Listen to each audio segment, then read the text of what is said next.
기도하겠습니다. 사랑이 많으신 하나님 아버지, 감사합니다. 하나님, 오늘도 첫 시간을 하나님 앞에 드립니다. 우리 인생은 시작이 있고 마무리가 있습니다. 하나님, 우리의 인생이 하나님 앞에 계수함을 받는 그 순간, 처음보다 마지막이 더 은혜롭고 풍성한 인생이 될 수 있도록, 정말 하나님과 동행하는 인생이 될 수 있도록 은혜 베풀어 주옵소서. 이 시간 말씀 가운데 역사하여 주시고, 우리를 깨닫게 하시고, 그 말씀에 순종하며 살아가는 복을 주시기를 원하며, 모든 영광을 우리 하나님께서 받아주시기를 소망하며, 감사하며 사랑 많으신 예수님 이름으로 기도하옵나이다. 아멘. 오늘 우리에게 주시는 하나님의 말씀은 창세기 49장 29절에서 50장 14절 말씀입니다. 창세기 49장 29절에서 50장 14절 말씀. 찾으셨으면 저와 여러분들이 한 절씩 교독하시고 마지막 절은 합독하시겠습니다. 그가 그들에게 명하여 이르되 내가 내 조상들에게로 돌아가리니 나를 햇사람 에브론의 밭에 있는 굴에 우리 손주와 함께 장사하라. 이 굴은 가나안 땅 마브레 앞 막벨라 밭에 있는 곳이라. 아브라함이 햇사람 에브론에게서 밭과 함께 사서 그의 매장지를 삼았으므로 아브라함과 그의 아내 사라가 거기 장사되었고 이삭과 그의 아내 리브가도 거기 장사되었으며 나도 레아를 그곳에 장사하였노라.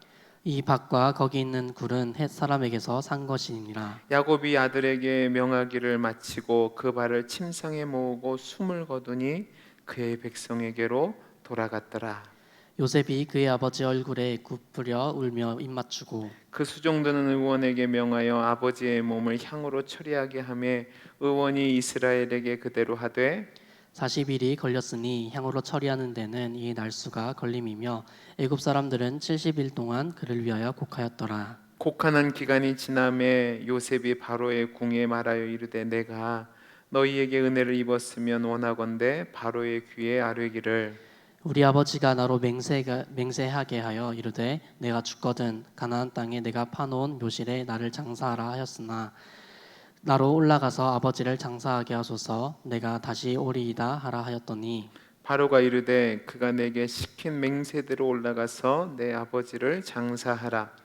요셉이 자기 아버지를 장사하러 올라가니 바로의 모든 신하와 바로 궁의 원로들과 애굽 땅의 모든 원로와 요셉의 온 집과 그의 형제들과 그의 아버지의 집이 그와 함께 올라가고 그들의 어린 아이들과 양떼와 소떼만 고센 땅에 남겼으며 병거와 기병이 요셉을 따라 올라가니 그때가 심히 컸더라. 그들이 요단강 건너편 아닷 타작마당에 이르러 거기서 크게 울고 애통하며 요셉이 그 아버지를 위하여 7일 동안 애곡하였더니 그 땅 거민 가나안 백성들이 아단 마당의 애통을 보고 이르되 이는 애굽 사람의 큰 애통이라 하였으므로 그 땅 이름을 아벨 미스라임이라 하였으니 곧 요단강 건너편이었더라. 야곱의 아들들이 아버지가 그들에게 명령한 대로 그를 위에 따라 행하여 그를 가나안 땅으로 메어다가 마브레 앞 막벨라 밭 굴에 장사하였으니 이는 아브라함이 헷 족속 에브론에게 밭과 함께 사서 매장지를 삼은 곳이더라. 같이 읽습니다. 요셉이 아버지를 장사한 후에 자기 형제와 호상꾼과 함께 애굽으로 돌아왔더라. 아멘. 파란만장이란 말이 있습니다. 이 말의 사전의 뜻은 파도의 물결이 만길 높이로 인다, 즉 파도의 물결이 아주 길다는 의미인데요. 이것이 한 사람의 인생의 평가에 쓰일 때는 그 인생이 굴곡과 변화가 몹시 심한 산전수전을 다 겪은 인생이었다는 것을 이야기할 때 파란만장한 삶을 살았다라고 이야기합니다. 오늘 본문은 야곱이 그의 아들들에게 축복을 빌어준 뒤에 147세의 나이를 일기로 정말로 파란만장했던 그의 삶을 마감하는 장면과 그의 장례를 치르는 장면이 기록되어 있습니다. 제가 월요일에도 말씀드린 것처럼 그의 조부였던 아브라함은 175세를 살았고 그의 아버지 이삭은 180세를 살았습니다. 그러니까 147세를 산 이 야곱의 인생은 상대적으로 그의 할아버지나 그의 아버지에 비해서는 짧은 인생을 산 겁니다. 그런데요, 그의 인생은 그의 할아버지, 그의 아버지와는 달리 정말 산전수전, 공중전까지 다 겪은 파란만장한 삶을 살았습니다. 그는 정말 삶의 심한 풍파와 질곡을 겪었지만, 그러나 그의 인생 말미를 보면 누구보다도 더 행복한 임종을 맞이하고 있음을 볼 수 있습니다. 그는 아들들과 자손들이 지켜보는 가운데 그들에게 축복을 빌어주고 이제 행복하게 삶을 마감합니다. 그리고 그가 죽고 난 뒤에는 당시 최고의 강대국이었던 애굽의 2인자인 요셉이 그의 눈을 감기고 극진한 장례식을 치르고 있음을 오늘 본문에서 볼 수 있습니다. 오늘 본문은 크게 두 부분으로 나눠져 있습니다. 첫째 단락은 49장 29절에서 33절까지 말씀인데요, 야곱의 죽음의 내용이 담겨져 있습니다. 여기서는요, 야곱이 죽음을 앞에 두고 아들들을 향해서 축복을 한 뒤에 마지막 당부를 하고 죽음을 맞이하는 장면이 기록되어 있습니다. 야곱은 자신의 아들들을 축복한 뒤에 내가 죽으면 이 애굽 땅이 아니라 가나안 땅에 있는 가족묘에 묻어달라고 이야기합니다. 이것은요, 야곱이 죽는 순간까지 자신의 자손들에게 그들이 살아야 될 곳은 애굽이 아니라 가나안 땅이라는 것을 유언으로 남기는 겁니다. 그가 묻어달라고 한 마물의 앞 막벨라에 있는 굴은 이미 아브라함과 사라와 이삭과 리브가 그리고 그의 아내였던 레아가 묻혀 있는 곳이었습니다. 여러분, 이 말씀에 아주 재미있는 내용이 나와 있는데 보시면 야곱이 이 가족묘에 묻혀 있는 사람들을 언급할 때에 사라를 언급할 때는 아브라함의 아내라고 이야기합니다. 그 다음에 리브가를 이야기할 때도 이삭의 아내라고 얘기합니다. 그런데 자신의 아내 레아에 대해서는 나의 아내라고 표현하지 않습니다. 그는 라헬을 너무 사랑했고 레아와의 결혼은 속아서 한 것이었기 때문에 차마 나의 아내라고 부를 수 없었습니다. 그러니까 이 모습 속에서도 야곱이 얼마나 레아와의 결혼이 한에 묻힌 일이었는지를 표현하는 겁니다. 정말 원치 않는 결혼을 했다는 거죠. 그런데 중요한 것은 그 레아 옆에 자신이 있기를 원한다고 이야기하는 겁니다. 그리고 나서 평안하게 눈을 감습니다. 여러분, 성경의 내용에서 볼 때 평안히 눈을 감는다, 이것은요 가장 큰 축복 중에 하나입니다. 그리고 그가 평안히 눈을 감았다는 것은 하나님이 그의 인생에 함께 하셨고 그가 비록 지금 죽지만 아직 성취되지는 않은 그 하나님의 약속의 땅을 믿으며 평안히 죽었기 때문에 복된 삶을 살아갔다고 이야기할 수 있는 겁니다.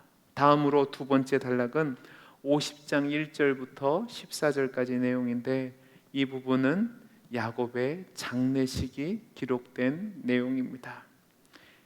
야곱이 운명하자 요셉은 하염없이 울었습니다. 그리고 나서 수종드는 의원에게 아버지의 몸을 향으로 처리하라고 이야기합니다. 고대 이집트에서 의사라고 칭하는 사람들은 바로를 비롯해서 중요한 인물들의 사체를 특수한 향품을 이용해서 우리가 잘 알고 있는 미라로 만드는 일을 하는 사람들이었습니다.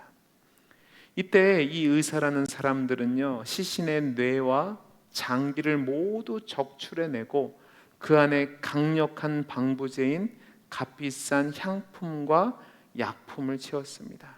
그리고 그 외에 부패를 방지하기 위해서 시신을 특수한 액체에 오랫동안 담궈둡니다. 그리고 나서 그것을 꺼내어 세마포 끈으로 전신을 감쌉니다.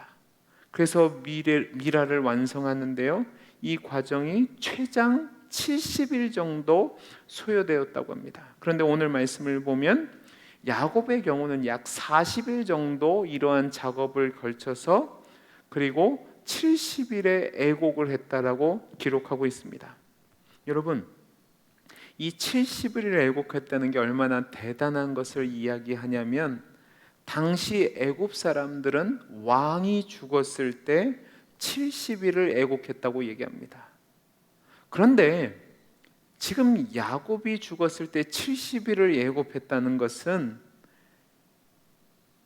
애굽의 모든 사람들이 야곱의 죽음을 왕이 죽은 것처럼 슬퍼하고 애도하고 있다는 것을 말해주는 겁니다.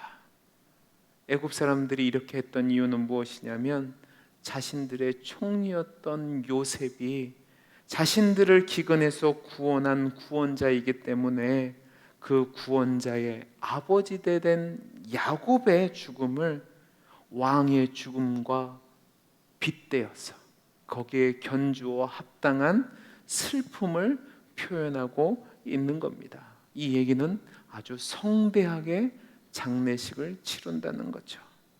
요셉은 바로에게 야곱의 유언을 알리고 가나안 땅의 아버지를 묻고 돌아올 수 있도록 요청을 합니다. 바로는 이러한 요셉의 요청에 흔쾌히 승낙을 합니다. 그리고 군대까지 내어줍니다. 그러니까 이제 요셉은 자신의 아버지의 그 시신이 있는 관을 필두로 해서 자식들과 자손들과 또 고관들과 호위무사까지 엄청난 규모의 장례 행렬을 이끌고 가나안 땅에 갑니다. 가나안 땅에 입성한 뒤에는 요셉은 아닷이라는 곳에서 일주일 동안 애곡을 했는데 얼마나 크게 울었는지, 요셉과 형제들과 함께하는 자들이 얼마나 크게 울었는지, 그 땅의 거민들이 이곳을 뭐라고 얘기했냐면 애굽 사람의 통곡이라는 아벨 미츠라임이라는 그 땅의 이름을 붙였습니다. 그리고 나서 요셉은 그 장례 일행을 이끌고 마므레 앞 막벨라 굴에 도착했고, 야곱을 그곳에 장사한 뒤에 이제 형제들과 함께 호상들과 함께 장례 행렬과 함께 다시 애굽으로 돌아옵니다. 이것이 오늘 우리가 읽은 본문의 내용입니다. 이 말씀을 통해서 오늘 우리가 교훈을 얻기를 원하는 것이 있습니다. 첫째는 무엇이냐면, 이 세상은 우리의 본향이 아니라는 겁니다. 우리는 본향을 소망하며 본향에 돌아갈 것을 소망하며 살아가야 될 존재라는 겁니다. 우리 29절에서 31절 말씀, 49장 29절에서 31절 말씀을 같이 읽습니다. 시작. 그가 그들에게 명하여 이르되 내가 내 조상들에게로 돌아가리니 나를 햇사람 에브론의 밭에 있는 굴에 우리 선조와 함께 장사하라. 이 굴은 가나안 땅 마므레 앞 막벨라 밭에 있는 것이라. 아브라함이 햇사람 에브론에게서 밭과 함께 사서 그의 매장지를 삼았으므로 아브라함과 그의 아내 사라가 거기 장사되었고 이삭과 그의 아내 리브가도 거기 장사되었으며 나도 레아를 그곳에 장사하였노라. 야곱은 죽기 전에 자신의 아들들 앞에서 자신이 죽으면 애굽에 매장하지 말고 조상들이 매장되어 있는 고향 땅 에브론에 있는 밭에 자신을 묻어달라고 이야기합니다. 마므레 앞 막벨라 굴에 자신을 장사해 달라는 거죠. 이 모습 속에서 우리가 발견할 수 있는 것은 무엇이냐면, 죽음이 끝이 아니라 자신의 조상들과 함께 영원한 하나님의 나라에서 새로운 생명을 시작하게 될 것임을 야곱은 지금 이야기하고 있는 겁니다. 야곱은 이 말씀 속에서 거기로 표현되는 그곳이라는 곳에 두 번이나 이야기하고 있는데요, 이것은 꼭 그곳에 묻히고 싶다고 이야기하는 겁니다. 야곱은 이곳을 떠나서, 애굽을 떠나서 그곳 가나안 땅, 우리 선조들이 있는 그곳에 묻히고 싶다고 얘기합니다. 여러분 잘 생각해 보십시오. 지금 야곱이 있는 애굽에서 지금 야곱에게 부족함이 있었을까요? 아니요. 야곱은 전혀 부족함이 없는 인생을 애굽에서 살았습니다. 풍성한 삶, 존경받는 삶, 안락한 삶. 그런데요, 그는 거기가 본향이 아니었습니다. 아직 성취되지 않았으나 자신의 할아버지인 아브라함에게, 아버지인 이삭에게 주신 그 하나님이 주신 그 땅, 그 성취될 약속을 믿으며 그는 이곳이 아니라 그곳 가나안 땅에 묻히기를 원하고 있는 겁니다. 제가 앞에서 말씀드린 것처럼 야곱은 죽는 순간까지 이스라엘 백성이 살아야 될 곳은 애굽이 아니라 가나안 땅이라고 이야기하는 겁니다. 애굽의 풍요로운 삶에 익숙해진 이스라엘 사람들이 하나님의 약속을 잊지 않도록 하기 위해서 야곱은 지금 유언으로서 그 말을 남기며 그 후손들도 역시 아브라함의 하나님, 이삭의 하나님, 야곱의 하나님이 약속하신 그 땅으로 돌아가게 될 것이라는 것을 보여주고 있는 겁니다. 사랑하는 성도 여러분, 사람이 이 세상에 와서 한 번 죽는 것은 모든 사람에게 주신 법이 있습니다. 그 뒤에는 심판이 있습니다. 그 후에는 영원한 삶이 정해지게 됩니다. 여러분 어느 곳에서 살고 있습니까? 혹시 여러분의 인생의 최종 목적지가 이곳은 아닙니까? 잠시 잠깐 살아가는 이 세상이 여러분의 영원한 삶의 종착지인 것처럼 여기고 살고 있지 않습니까? 여러분, 이것은 어리석은 인생입니다. 우리는 죽음 이후를 준비하며 살아가야 합니다.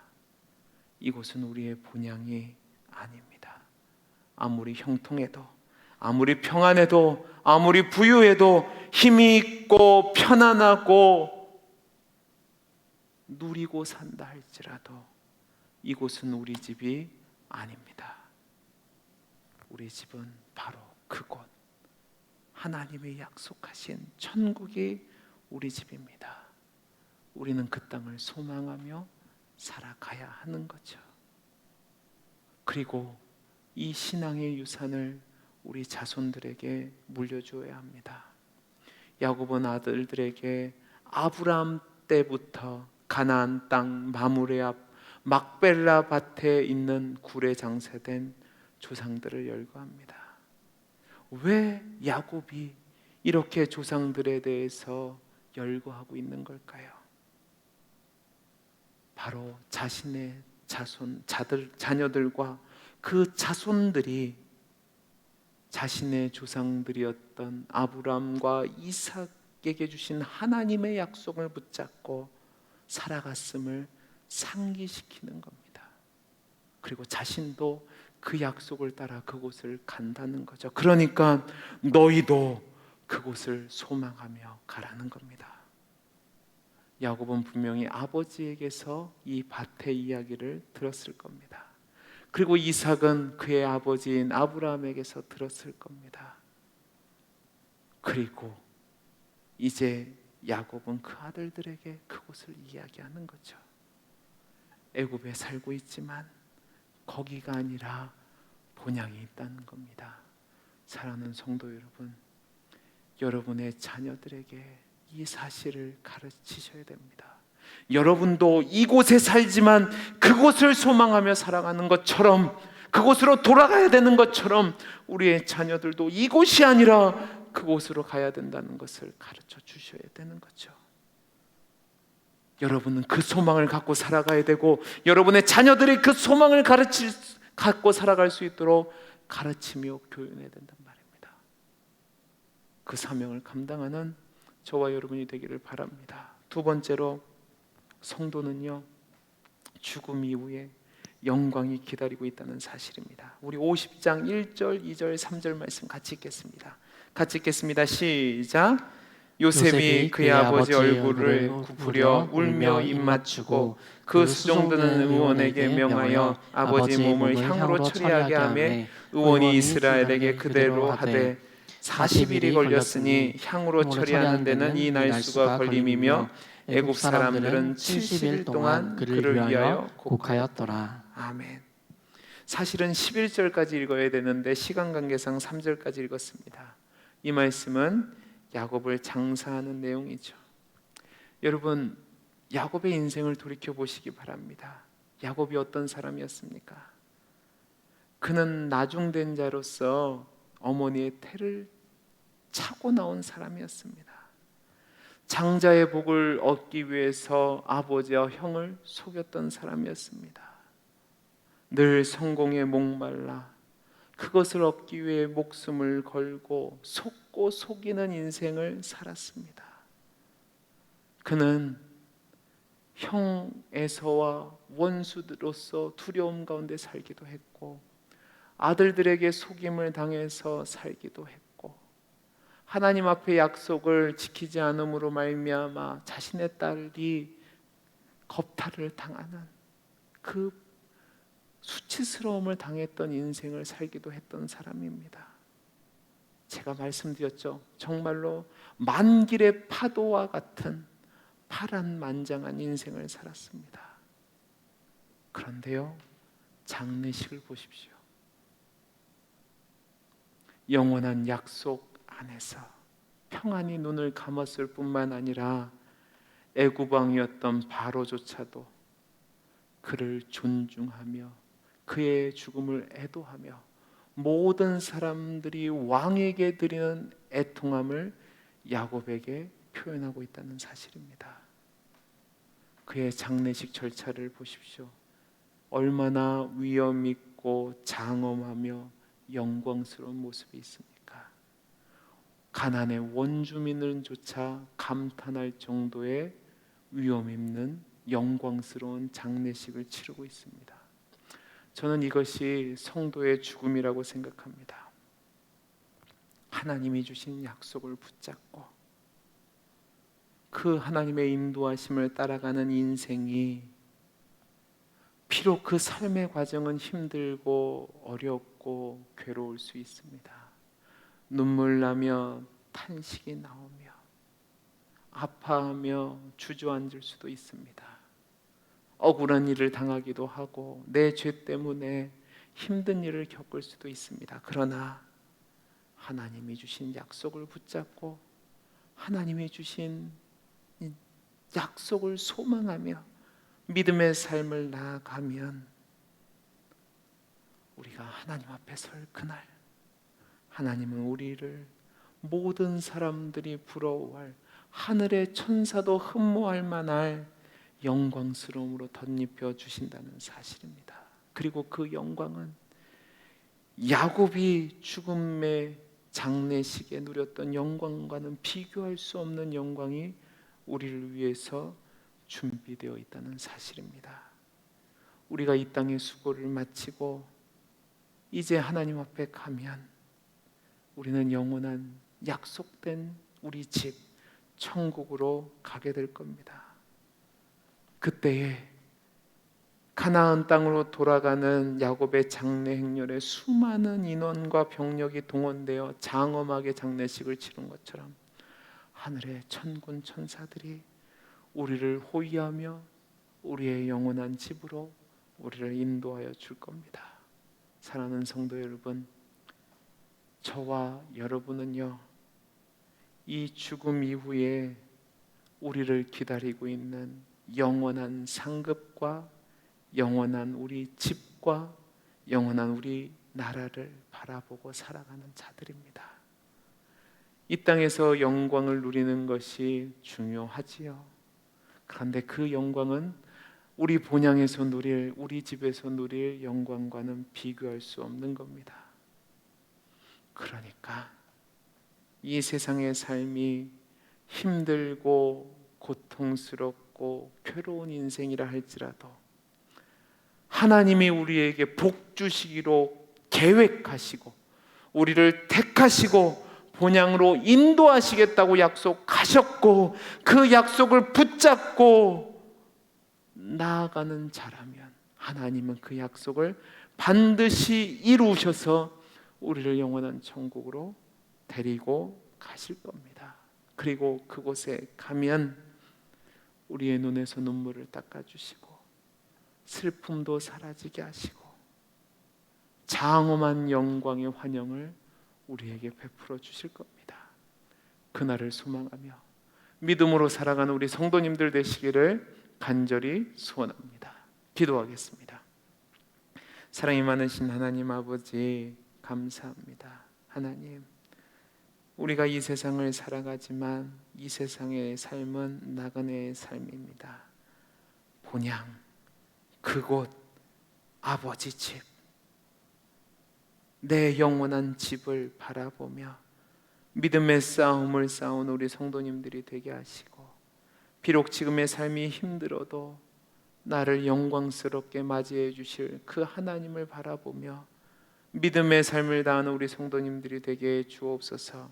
오늘 하루의 삶도 복되게 하시고 주를 바라보며 믿음 가운데 살아가게 해주시기를 소망하며 감사하며 사랑 많으신 예수님 이름으로 기도하옵나이다.